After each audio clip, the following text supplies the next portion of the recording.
ഇന്ന് നമ്മുടെ വീടിനടുത്ത് ഒരു തെയ്യം നടക്കുന്നുണ്ട് കേട്ടോ. കതിവന്നൂർ വീരന്റെ തെയ്യാണ്. അപ്പൊ അത് കാണാൻ വേണ്ടിയിട്ട് ഞങ്ങൾ മൂന്നാളും കൂടി പോയി. അപ്പോൾ പോകുന്ന വഴിയൊക്കെ നല്ല രസമുള്ള സ്ഥലമാണ് കേട്ടോ. നമ്മളൊരു അനന്തഭദ്ര മൂവി കാണുന്ന പോലത്തെ വൈബ് കിട്ടും. അങ്ങനത്തെ ഒരു കാവാണ്. ഞങ്ങളവിടെ എത്തി കുറച്ച് സമയം തെയ്യമൊക്കെ കണ്ടിരുന്നു. അതിനുശേഷം ഭക്ഷണം കഴിക്കാൻ വേണ്ടിയിട്ട് പോയി കേട്ടോ. അപ്പോൾ ഭക്ഷണം നല്ല ടേസ്റ്റുള്ള ഭക്ഷണമായിരുന്നു. കുറേ കറികളൊക്കെ ഉണ്ടായിരുന്നു. കൂട്ടത്തിൽ സ്പെഷ്യലായിട്ട് എന്തായിരുന്നു എന്ന് ചോദിച്ചാൽ ഉണക്കച്ചെമ്മീൻ ഉണ്ടല്ലോ, അത് വെച്ചിട്ടുള്ള നല്ലൊരു കറി ഉണ്ടായിരുന്നു.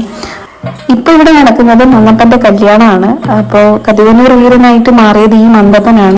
ഒത്തിരി ആളുകളൊന്നും ഉള്ളൊരു കാവായിരുന്നില്ല കേട്ടോ. കുറച്ച് ആളുകൾ മാത്രമേ ഉണ്ടായിരുന്നുള്ളൂ. അപ്പൊ അതുകൊണ്ട് ഞങ്ങൾ കുറച്ച് സമയം അവിടെ ഇരുന്ന് തെയ്യം കണ്ടു.